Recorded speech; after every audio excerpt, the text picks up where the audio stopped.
Ladies and gentlemen, it's time for the Heroes Lounge Mythic Championship. This is the pinnacle of the teams in Heroes Lounge, the top amateur teams in Europe. They are going to go head to head in our knockout tournament starting momentarily. Now, I'm Karis and I'm going to be your host for the first hour or so of this, for the first match, which will be Rip Hot Blizzcon 2K19 versus ZENON. And joining me for this match is 42. Good morning. I'm happy to be here. Thanks for the invitation. Well, it's a delight to have you, of course. And I have to say, we are going to kick off with an absolutely incredible match in just a few minutes. That'll be, as I say, Rip Hot Blizzcon versus ZENON. ZENON, by the way, don't forget, mostly made up of players from Feel the Heat who played in Division S. So we're really talking about very high-level players here. Dino, for example, plays for ZENON. That's gem number 3. So we're going to see some really top-level Heroes of the Storm.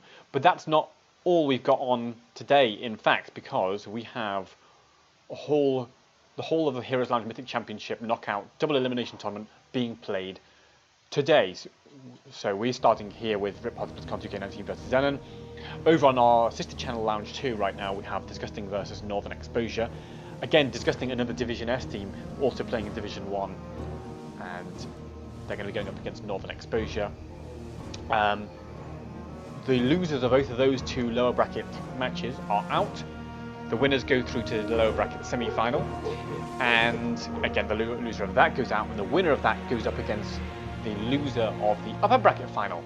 Now, Transparent will be bringing you will be hosting coverage of the upper bracket final, lower bracket final, and grand final later today.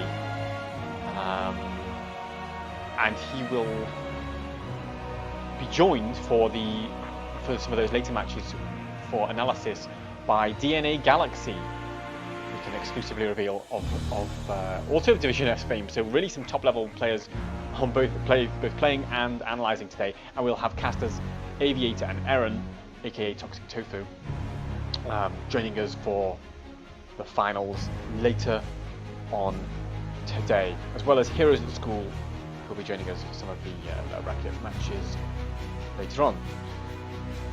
But so back to us here for the kicking off the lower bracket, and it is amazing to think that ZENON, a team with some of the top players in Europe, are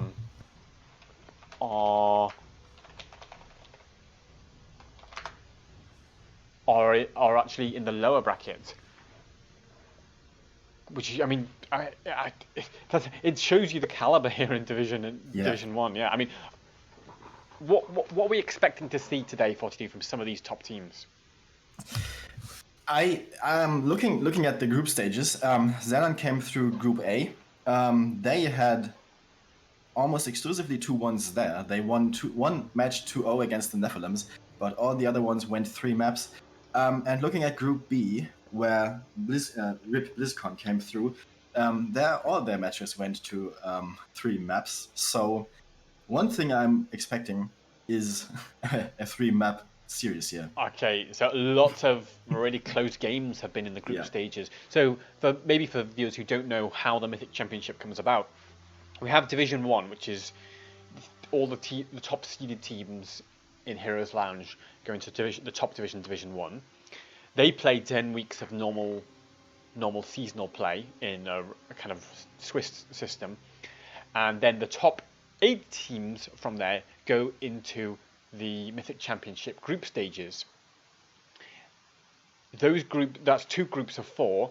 Then the top 3 from each of those groups goes through today to the Mythic Championship final playoff day, with their seeding for the bracket based on how they did in those groups. So Hype Pew Pew, top of their group, Huya Palucky, top of their group, and they are of course therefore in the upper bracket, and they can afford to lose one series today and still go to the lower bracket and continue playing. So our first match today, like we say, is going to be between Rip Hot Blizzcon 2K19 and ZENON. ZENON a team featuring, like I say, big names: Ultralisk, Dino, Chelvin, and indeed former Mythic Championship winner Death Knight. So, but for the map, in terms of maps, we are going to be going to Battlefield of Eternity for map number 1. Now, tell us how's that been picked? By what map bands have we seen to get us to this stage? Excuse me, I'm not. Where? Oh well, I will. Maybe I can tell you. I can fill you in instead, if you don't know. Which is that we've seen Alterac Pass and Dragonshire banned by ZENON, and Garden of Terror and Towers of Doom banned by RIP Hods Blizzcon 2K19, and that means that, of course, Battlefield of Eternity was picked by ZENON, giving first pick over to RIP Hods Blizzcon 2K19. These two teams have met before in the 10 division stages you mentioned before. In that series, the maps that were played were Infernal Shines, Dragonshire, and Sky Temple. That one went 2-1 as well, as we expected for today, in favor of RIP Hods Blizzcon at that time. But we haven't seen Battlefield of Eternity before, so it's hard to make early here. We haven't seen this map between the teams. Yeah, it's... and we've just had a minor disconnect from someone, so we'll just quickly go back to our faces there.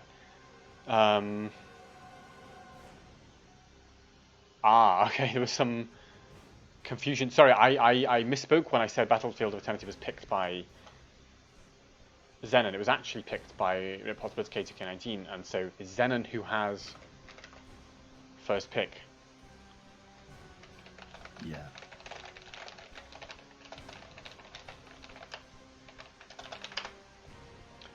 Yes, ZENON banning Dragonshire makes sense, because that was... Well, actually, it doesn't not make sense, because that was the one map they actually won in this series they had against BlizzCon before. So I wonder why they banned their successful map against RIP Hods BlizzCon.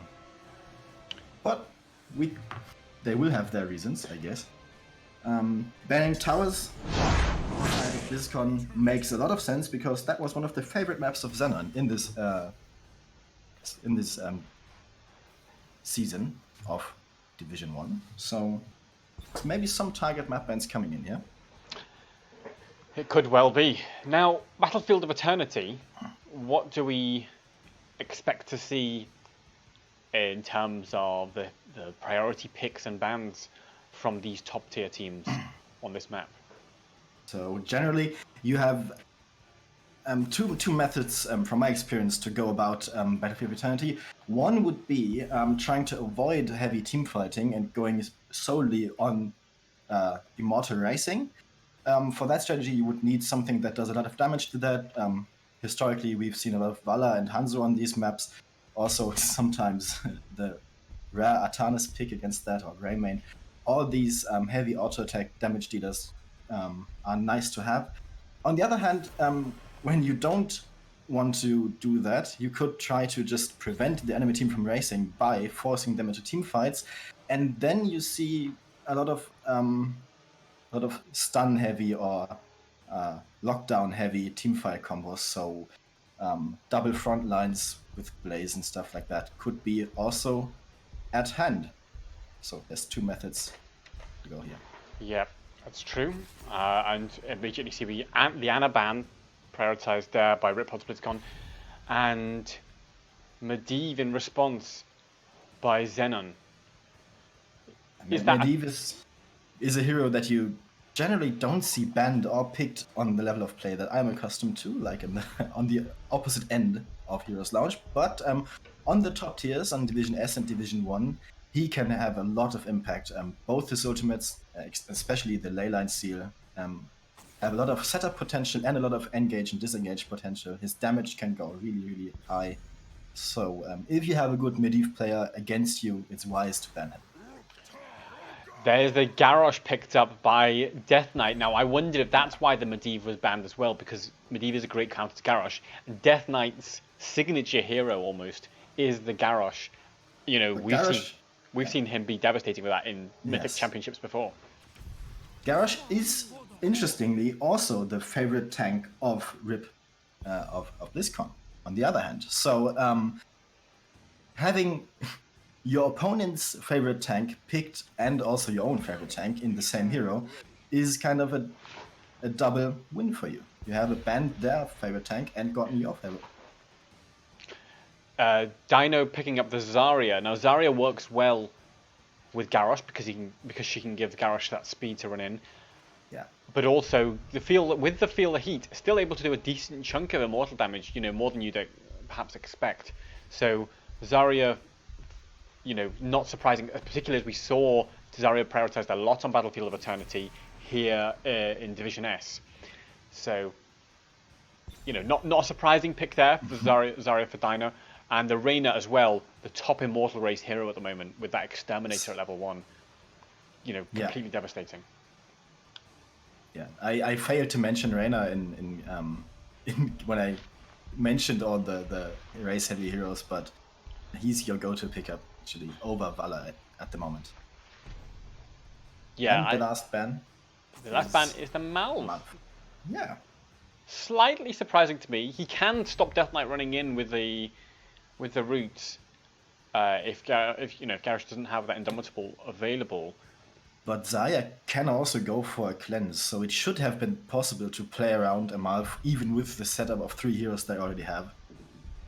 Yeah, so, and bearing in mind, of course, that Rip Hot's Blizzcon 2K19 have the first pick here. That means they get the first pick of healer, so it can be tough to choke him. There's that double front line you were talking about, getting that Blaze picked up for 7, probably in the off lane there, and as well an Anduin for a potential save on anyone who gets thrown in by Garrosh in the late game. Also, there's an interesting combination of the heroes that you see on the left side, Johanna and Anduin. In the recent weeks, there have been highlight videos going around and teams trying to copy putting the light bomb on a falling sword Johanna and heavily hitting the enemy backline with 2 stuns in short order. Okay, so that could be a power play to go with that light bomb. Possibly that could be one way they go about that. Last pick here for Rip Hot's Blizzcon. I mean, yeah, they just needed some solid DPS, and Greymane I think fills that role nicely. I think the Li Ming is going to be the Zarya is going to be a bit of a problem for Li Ming because Li Ming's damage can be quite telegraphed, and so Zarya can shield the target of that quite easily and tank it and get full energy quite quickly. And when Dino's on full energy with that Feel the Heat talent running at level 1, there's potential that we're just going to see people melt. And, you know, already the chat is saying, you know, Death Knight on Garrosh, Dino on Zarya. How can you bet against that? It should be a very exciting match though, because you know that is a tidy front line coming out from Rip Hot's BlizzCon, and so Blaze and Joanna maybe not so worried about getting thrown in, especially if Anduin can save them. Blaze might have the bunker, so it may be that their plan is counter-engage that Garrosh throw and just try to create some disruption. So the only hero on the left side that should actually be worried about getting thrown by Garrosh should be Anduin himself. Ming can blank out. Greymane has quite a nice disengage. Kind of not necessary to mention Blaze and Johanna on that in that list, because Johanna, I mean, throwing her is just almost always a wasted throw if you don't have a lot of lockdown to follow it up.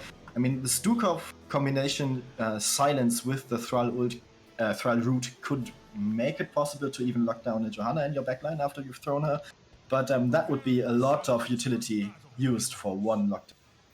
Well, we'll have to see how these teams play it as we go into game number 1 in this best of 3 lower bracket Mythic Championship game. And on the left, in blue, with Rubrom on Joanna, with Hayakuzo on the Greymane, with Alvarez on the Li Ming, with DM Vost playing the Anduin, and with 7 on the Blaze. That's Rip Hot's BlizzCon 2K19. And on the right side, for Team ZENON, we have Ultraliscon Thrall, Death Knight on his favorite Garrosh, X-Ray playing Stukov, Dino on Zarya, and Chelvin playing Reyna. So, the betting, I have to say, was very one-sided. Most of the viewers felt that this is going to be a comfortable win for ZENON, with such a confident draft here for them. Very, very much the comfort, very much how they like to play. Death Knight on the Garrosh, like we talked about. Zarya, by the way, did not go for Feel the Heat at level 1. Went for that maximum charge, and we see more and more Zarya's prioritize energy talents at level 1 here, keeping that energy up and running, potentially getting to 120 energy. That's a nice throw here onto Joanna, but of course, as you say, not much lockdown for her just yet. Yeah, the silence had already been used. Had the silence of Stukov still been available, that last 800 HP or something that Johanna had left when she got out might have been lost as well, but so far she managed to get out. Yeah, she gets thrown back in, has the Iron Skin available. They don't even care. Look at that damage that's coming out. I mean, Reyna 3.5k, and Zarya 2.5k, and Joanna just melted that. So, one way to go about it, Johanna, that I didn't take into account might be raw damage. So maybe that's how they're gonna make it work. Well, yeah, because yes, Joanna's gonna press the unstoppable, but if you blow up the shield, she's not unstoppable anymore, and that's a thing that's often overlooked when fighting against Zarya's. I think that's one way you get rid of the unstoppable. You just melt the shield, and with this kind of firepower coming out from Reyna and Zarya, oh, the Stukov kill with the silence. The silence preventing the disengage from Greymane. Nice kill. We see Garrosh using his stuns offensively a lot here. So in front of himself, not as a follow-up for his throw, but just to prevent the enemy team from getting close to him. This must be terrifying for Riphod's Blizzcon 2K19 to go up against what is effectively a Division S team, or 60% a Division S team, running at you, taking kills even under your own towers. That that's got to give you the heebie-jeebies. At least Blaze is doing fine in that top lane against Thrall. Has gone for the Neural Stimpak at level 1, by the way. But on this at this level of play, you can't let that get to your head. You need to ignore who it is you're playing against and treat it as a normal opponent, basically. And then you might stand a chance of not losing your tempers and keeping calm and getting it done. But if you go in afraid, they are going to take advantage of that. It looks like Dino has finished stacking the Zarya level 1 quest at 3 minutes. That's very fast running to be getting that done. That means she has a bonus energy pool, potentially going up to 120 energy. The race is on, and so far, Hot Blizzcon are making it work. They are ahead by 5,000 damage almost on their Immortal.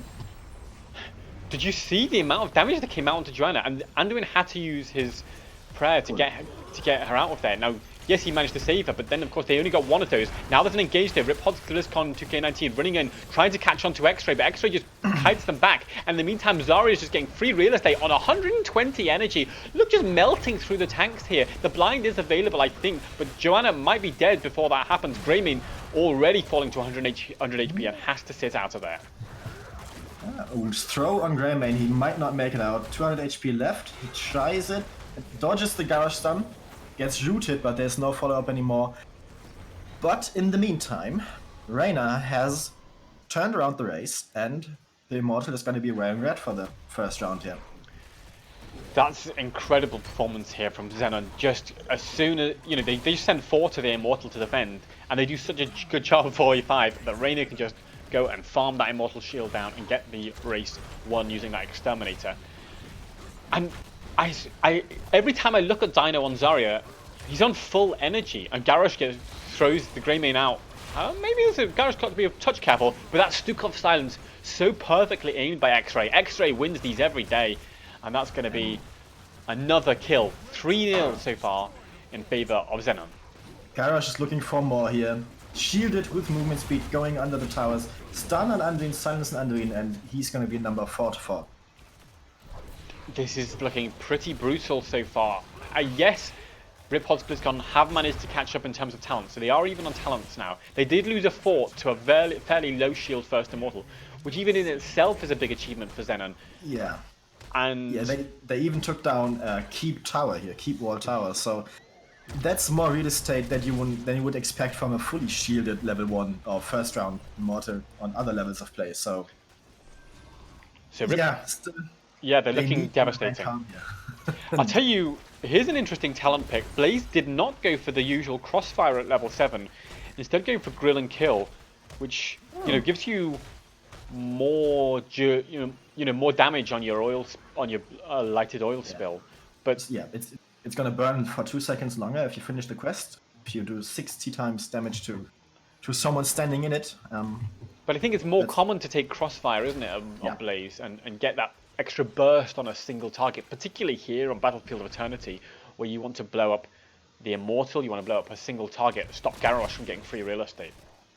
Also, maybe you shouldn't bet on long team fights. Maybe they should try to get quick engages, quick pickups, and then try to disengage as quickly as possible. Still, he will have his reasons for that talent, so maybe we are going to see something we don't expect here. Zarya taking a bunch of damage there, has to stay away, but they're about to be level 10, so they have to win this fight now or never. It's never, they're going to back off. Maybe the plan is to root people in the burning oil with Anduin's root.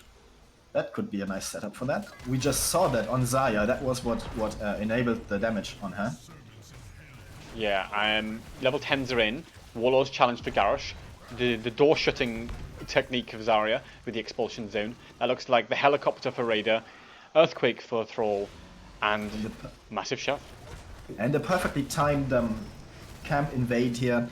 This camp is gonna give ZENON the time to just take the halftime uncontested, while Blizzcon needs to defend the bottom 4 against this camp. In the halftime show, they're doing the other bruiser camp for the second lane, for the top lane. Yeah, and that's going to keep pressure in the top lane, which has already lost a fort, like you were mentioning earlier. Yeah. The problem is for Ripod's Blizzcon, what do they do here? They're trying to get 10 desperately, but Blaze has been caught out, thrown back in, tries to charge out, but body blocked. Blinds. There's Earthquake used. The Stuk of Silence. Stuns. Anduin is dead. Blaze probably won't get out here as well. Yeah. And they want to chase them all. Garrosh just gets a shield from Zarya and just runs in, throws the Greymane out. This is nasty. Nasty from Zenon. And the Li Ming is having the issues you were predicting against the Zarya shields. She does quite some damage, but still, it's just not enough to finish anyone off. She does nice poking, but not more than that. And we have a fully shielded Immortal, 100% on the bot lane, in red again. And if this goes bad for BlizzCon, they might be out of this match already.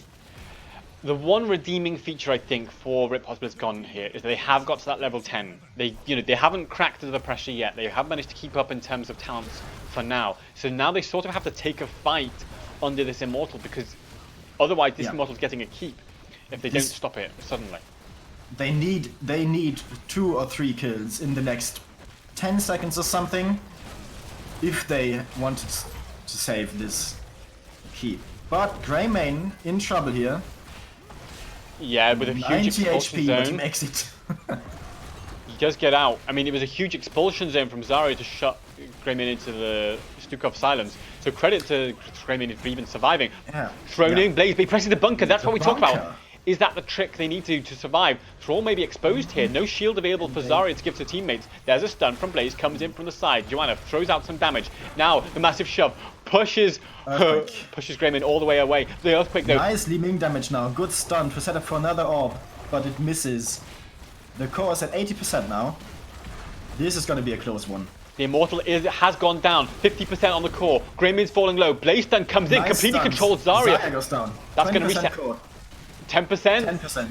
And it's GG. It's GG in 9 minutes 46 seconds here in favor of ZENON. Yeah. The combination of Zarya and Garrosh put onto Ripod's BlizzCon was just too much. They couldn't save everyone in the team fights from that from that combination, and losing their players one by one, going out of each team fight one person down, just gradually made them sink early here. That Garrosh Zarya was so brutal. And, you know, we were saying, you know, if you've got an answer to Garrosh Zarya, it's got to be, you know, Joanna Blaze. And they would, you know, they had that strong front line, but it didn't matter. Like, they were throwing Joanna in, and Joanna was still getting melted. And, you know, Joanna had the improved Iron Skin, 50% extra shield. Huge shield on Joanna, huge unstoppable, regularly up, still getting melted. And in terms of damage numbers, like you were talking about, in fact, I think we can maybe take a look at those now. You can see here that, look, Zarya 27k, Thrall 32k. That's not that huge in terms of hero damage. Look, Li Ming's done 37k, but like you were saying, Li Ming's damage was a lot on those Zarya shields, or on Garrosh, who was not really caring. It just, they couldn't quite turn it into kills, and that's why it was 7 kills to 1 in favor of ZENON. The plan that Reports Blizzcon had with their setup was probably to have Li Ming deal the raw damage and have Greymane finish those kills off. But Greymane just couldn't get anywhere near the backline or even the front line of ZENON, because the stuns and the pressure that Garrosh, the raw presence he had in his front line, just kept him far away from finishing anyone off. We saw people drop low on the red team on ZENON, but somehow they were always saved because no damage came in from blue. And that's partly to do with being, you know, the blue team being terrified of this Zarya Garrosh just running at them relentlessly. But I was gonna say that you need more targeted lockdowns against something like a Garrosh with the Zarya shield running at you. But I kind of can't imagine something more effective than maybe the root of Anduin. Still, that Garrosh was free to roam anywhere in the team on the blue side. He had no contest there. Yeah, and it helps when you've got 50% movement speed given to you by Zarya, of course. Looking absolutely terrifying. Of course, look, we know, and I think that the Twitch chat was sort of expecting some of that because, look, ZENON are mostly a Division S team. Yes. And we were not surprised to see them do so well here in game number 1. ZENON, by the way, placed 3rd place in the overall Division 1 standings earlier in the season. I mean, yes. Bear in mind, look, Ripod's Blizzcon 2K19, not a bad team by any stretch. They had the same number of match wins, actually, as ZENON in the Division 1 standings, with 7 wins. And they won the head-to-head, actually. So, Ripod's Blizzcon 2K19, we are expecting them to put up, a bit more of a fight, yeah. So, they have chosen first pick now. Maybe they're gonna remedy the problem of the enemy Garrosh by trying to have Garrosh themselves. Because, as I said, Garrosh was also their favorite tank during Season 11. So we might see a counter Garrosh pick here, just to prevent the same from happening again. Yeah, and for our next map, we will be going to Infernal Shrines. So Infernal Shrines, the second, the favorite map, the most picked map by ZENON from season 11. So by picking first pick, they forced themselves to go to the home turf to try to force out a third map there. Yeah, let's see how that goes. I mean, so let's think for a second. I mean, there's lots of different plays, lots of different ideas you can do on Infernal Shrines. What is it that Ripod's Blizzcon 2K19 have to do? Are they going to ban that Zarya immediately? That's one option for them. You've got to be realistic here. Even if they get Garrosh themselves for their own lineup, Zarya against them would still be a danger with any other strong tank. So I would like to see that ban for them, because it forces forces Xenon on a different strategy. Still, I don't know if Zarya has the same objective value here as she has against the Immortals. Maybe not, but We'll have to see. but the fights are also more clumped here on Infernal Shrine, so maybe Zarya can just get more general damage throughput on the heroes, even if not as much on the shrine. And there's just going to be a lot more spells flying around, stuff like that, for Zarya to catch with shields, and just Dino would end up on a very high energy bar. And if he goes as he did in that game 1 for the globe talent on level 1 to give energy, this is a map where you're often near lanes, and so you can often keep yourself topped up in energy from those globes, if that's the way they want to play it. Of course, like we say, we may also feel the heat coming in. Yeah, the Kel'Thas ban from Xenon against Reports Blizzcon makes a lot of sense here, because Kel'Thas was the favorite damage dealer actually for Reports Blizzcon, and Kel'Thas traditionally has a lot of value against the Shrine Guardians, and we see the Garrosh first pick. So no opponent Garrosh anymore. I like the idea. Look, Death Knight's famous for his Garrosh. Let's deny him the Garrosh. Good call there from Reports Blizzcon 2K19. Of course, the Zarya is still open. I wondered if they'll pick up the Zarya as well. Of course, Zarya is something a slightly more specialist hero. Certainly in Division S we saw it played a lot, but I wonder if Reports Blizzcon 2K19 are not used to playing the Zarya, maybe they won't go for it themselves, as they are now thinking about their second picks. And it is Rhaegar and Gul'dan.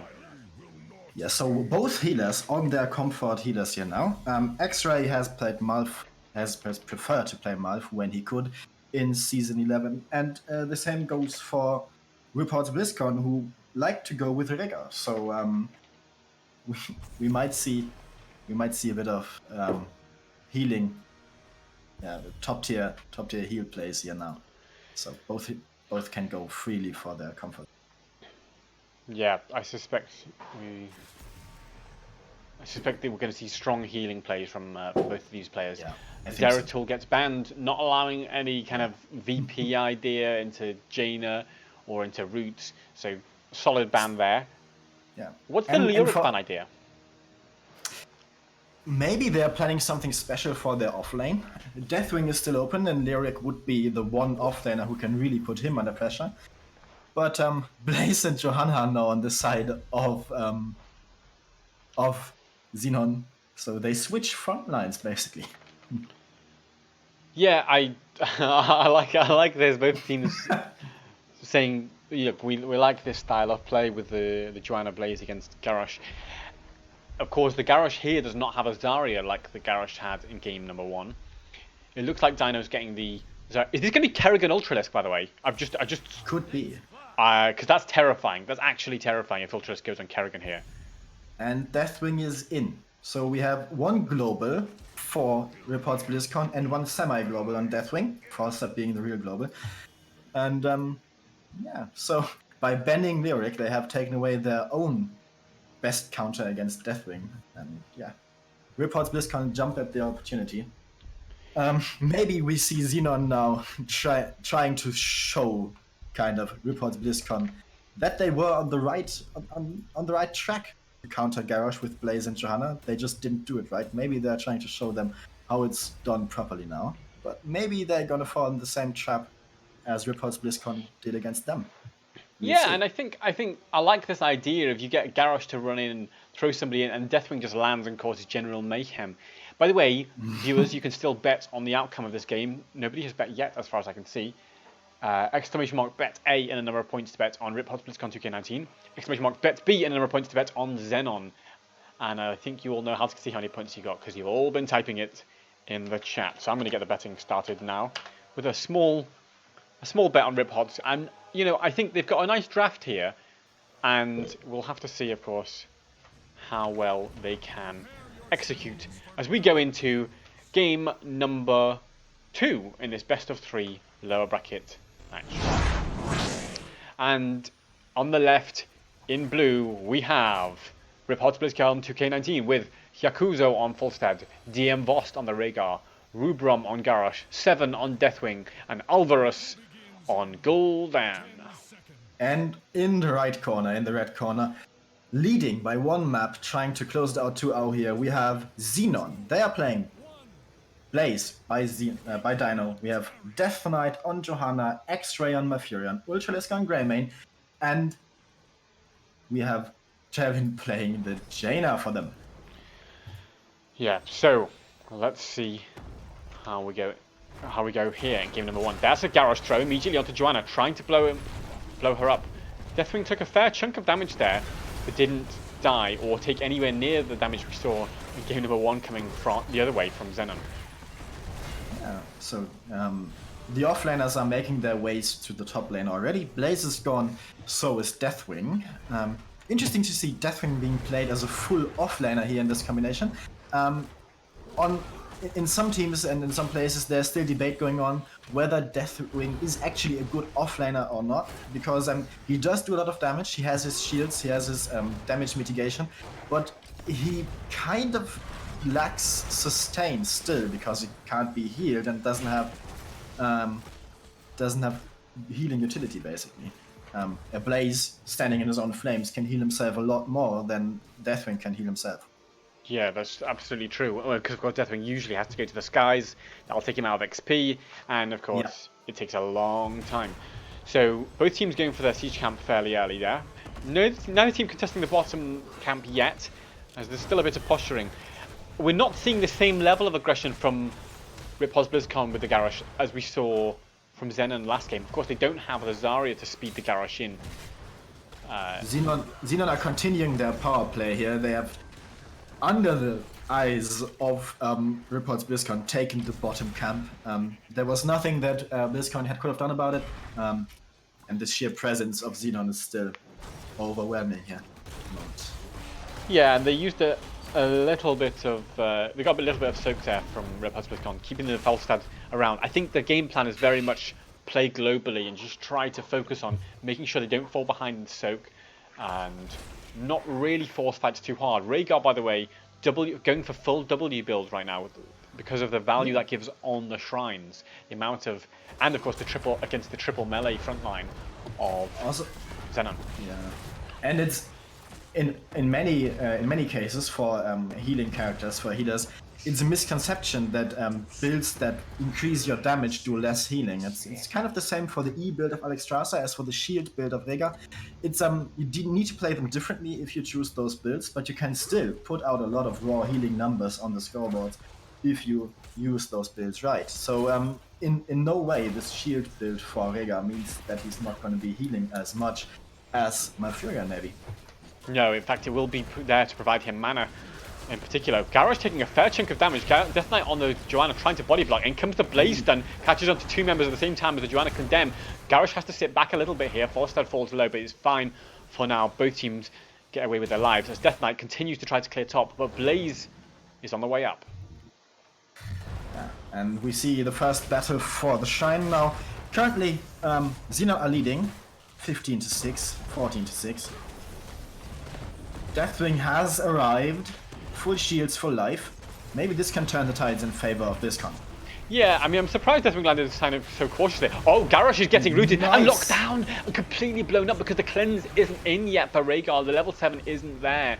And so Garrosh completely torn to pieces. And that means probably this Shrine is going to go over, although they still want to contest this on the side of RHP. So, the health bars are dropping below 50% on the red side, but still they managed to secure this this Punisher. It's an arcane Punisher as well, so a lot of hero damage is possible here. In recent times we've seen the other Punishers catch up to the damage output of the arcane Punisher, but still his lasers here can disrupt the setups and the positioning of any defending team quite well. Cataclysm! They're going in with this. In comes 7 with a huge cat. X-Ray's been caught out position there by the Rhaegar, and that's going to be the dead mouth. Can they catch on to anyone more? I think the Garrosh throw is available in a couple of seconds. Couldn't quite catch up onto Greymane though, but they'll be happy with that one kill so far. And yeah, one kill against one. They have equalized the scores in that. And a camp invade on the bottom siege camp, just to make some, to put some pressure on the meta game, on the macro game of ZENON. Sorry for that. And they invade the bottom camp as well, and they're gonna steal it. So 2 camps on the same lane, on the bottom lane, in favor of Reports Blizzcon now. So after losing the first Punisher, they actually turned the bottom lane around. But in the meantime, 2 players of ZENON are taking the first 4 on top lane. Deathwing is crawling across the map to pick up the slack there. Well, and by the way, when he gets there, he's going to be against 2 heroes. He's going to be a bit cautious. He can't chase them. He can get the soak though, and oh, I think he didn't quite get all of that soak there. But so Seven opting to try to zone Blaze and Jaina off, doing more fort damage, because of course his next Punisher is going to be spawning here at the top Garrosh shrine. Aggressively running in, throwing out the Grey Mane, and he's going to die. So Deathwing has saved the top 4, so buildings are still equal, kind of. And yeah, the Yes, have had value.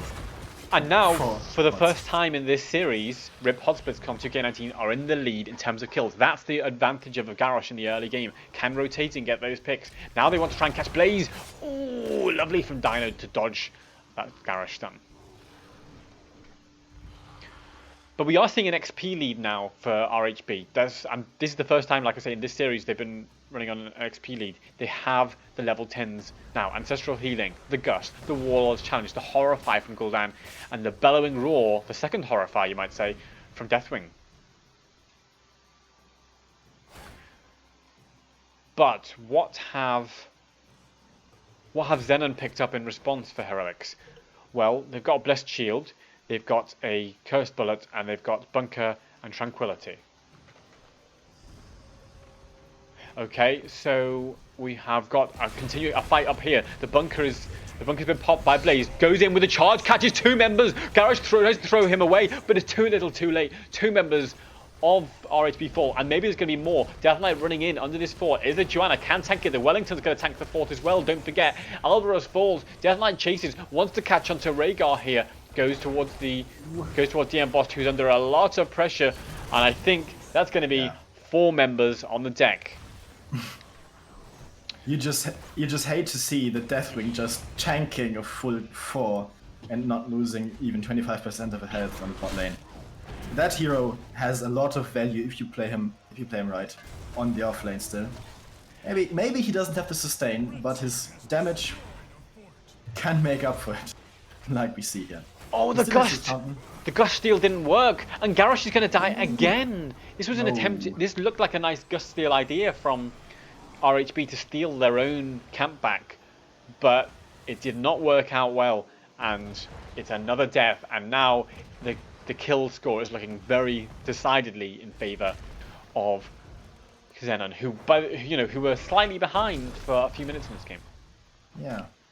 Yeah, for a short while it looked as if Reports Blizzcon could make their own Garrosh win this match, but still, it's not over, not yet. I mean, we have a Punisher walking on a lane that has already lost its 4 directly onto a keep, but this Punisher is not as strong as the second Immortal we saw on the last map, so maybe Reports Blizzcon had a better shot at defending this one than the last one on the last map.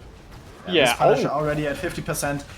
Johanna thrown in, but she doesn't mind. She just pops her Unstoppable and causes havoc on the back line. Volstad taking a fair chunk of damage, has to tap just to stay in the fight.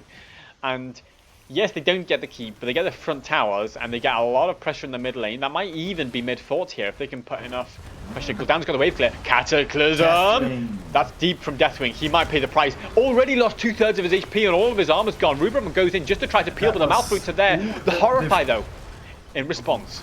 Now Deathwing's falling low. Volstad has to barrel out on 200 HP. Deathwing can't do anything to get healed. Tries to get out of there. Rubram with the stun and will fall as well. No! Garrosh survives. 10 HP on Garrosh. But on the other hand, Gul'dan was not so lucky. So that's a pretty unpleasant match there for matchup there for RHB. And we have level 13 only just for Reports BlizzCon and already almost level 16 for Xenon. So not only have the recent events given them a lot of real estate on the map, but also the experience is in champions pretty much for Reports BlizzCon. And there the level 16 is, so we have a 3-level lead now for Xenon. Forza did a sneaky bribe play to steal the enemy camp at least, so that'll give a little bit of lane relief for them, but actually that bruiser camp on its own there is not going to do anything. I think I suspect Forza was doing it more to get his W stacks up and running. Xenon are going to ignore this. There's the throw on Blaze, but he has his unstoppable and he stays in. We see both tanks, both frontliners, doing the same for Xenon. Yeah. When they get thrown, they like it. Rubron might be in massive danger here. He falls down. Blaze stun doesn't quite connect onto Falstad, but he's falling so low from the Jaina and the mouth damage actually. Yakuzo just about evading. healed. He had 10 HP there, dodging shots and surviving. And he's on full HP again. Able to go back in. They might be thinking about contesting this. Blaze then comes in, catches onto Falstad. Falstad barrels away. There's the Joanna Condemned, slows Rhaegar down, and the bottom keep will fall. But I don't think they're going to go for core just yet. No, they need to have an eye on the death time as here. It's only level 14 against 17, only 11 minutes in, so getting kills has not as much macro value yet as it has in the later stages of the match. Heroes are going to be back fairly soon and back in the fight, so getting 2 kills isn't the end of doesn't enable you to finish yet. If it was level 21 against 21 or something, getting 2 kills in that situation would surely end the map, but not yet.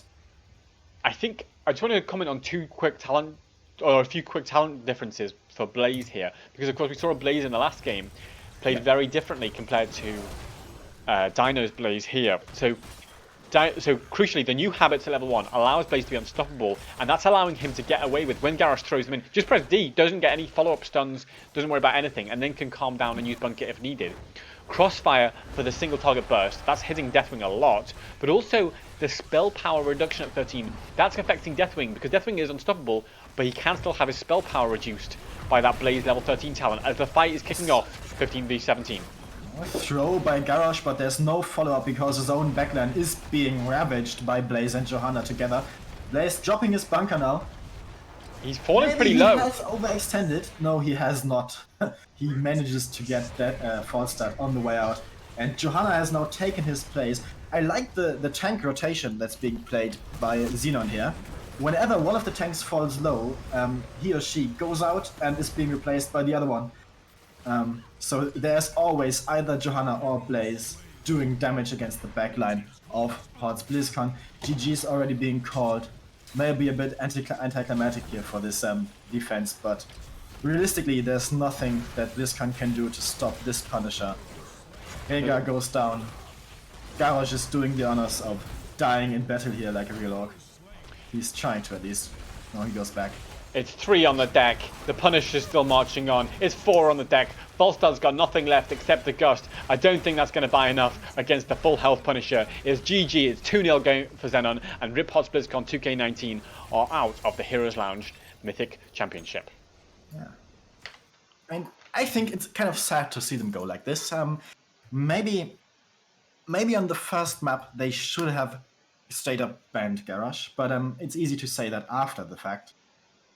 Still, I think they looked sharper on the second map than on the first one. But the counter that was been brought out by Xenon against the Garrosh was similar, but it worked out a lot better than on the first map, and it was the other way around. 15-2, the kill scoreline tells a clear story here. Again, interestingly, we have the highest damage on the losing side. Gul'dan doing the highest hero damage and siege damage not, but the highest hero damage of all 10 players, but his team still lost. Yeah, and that's the thing, is it's not all about damage numbers. And we said, like in the last game, Li Ming did the most damage, but it's about how you do that damage. And we're seeing what we saw from Zenon there is an ability to take targets down and again and again. I love the Blaze play from Dino. Blaze top hero damage there with 31k. You know, that's devastating stuff. And credit to Dino there on GM number 3 on achieving dominance. So we'll just quickly take a look at how that affects the brackets for today. So you can see that ZENON have gone through to the next lower bracket semi-final, and they'll be up against either Disgusting or Northern Exposure, depending on who's winning in that game. That's still going on over on Lounge 2 as we speak, but Disgusting are 1-0 up at the moment. You can tune into Heroes Lounge 2 for more action from that. We may broadcast some of it, rebroadcast some of it here in a second. But I mean, quickly, your thoughts on ZENON? I mean, they look like they might be with a shot of winning overall today. Yes, definitely. The form they seem to be in right now looks like a definite peak here. They are doing really well, and it's going to take a really well coordinated and well prepared team to take a map from them. Even I think maybe other teams have something else prepared against Zarya Garrosh, and maybe other teams have concede other bans to and opt to ban either Garrosh or Zarya. But still, I think the play pool of ZENON is deeper than what we saw in this map. They only brought what they needed to bring to these two maps, I think. And yeah, definitely favorites. Even if they had to start in the lower brackets, they are some of the favorites here. Yeah, I absolutely agree, and they looked so devastating. And we'd expect that from members who effectively feel the heat from Division S. So these are some of the best players in Europe really playing for ZENON, and they've got to be a devastating force. Still, commiserations to 42. Commiserations to Ripos Blizzcon 2K19. Also, commiserations to yourself, of course. Who did? I heard that you did not quite make it to the Mythic Championship, but the Ripos Blizzcon 2K19. Yeah. They funny. I took a map from Feel the Heat last week, but that's a whole different story that I'm not going to get into right now. But Ripos Blizzcon 2K19, they look not bad. I mean, and you got to give some credit to them for a tenacious performance, but ultimately seemed a little bit outclassed here by ZENON, who looked on top form here. Yeah, it was. I mean, that was just a bit too much for them, I think.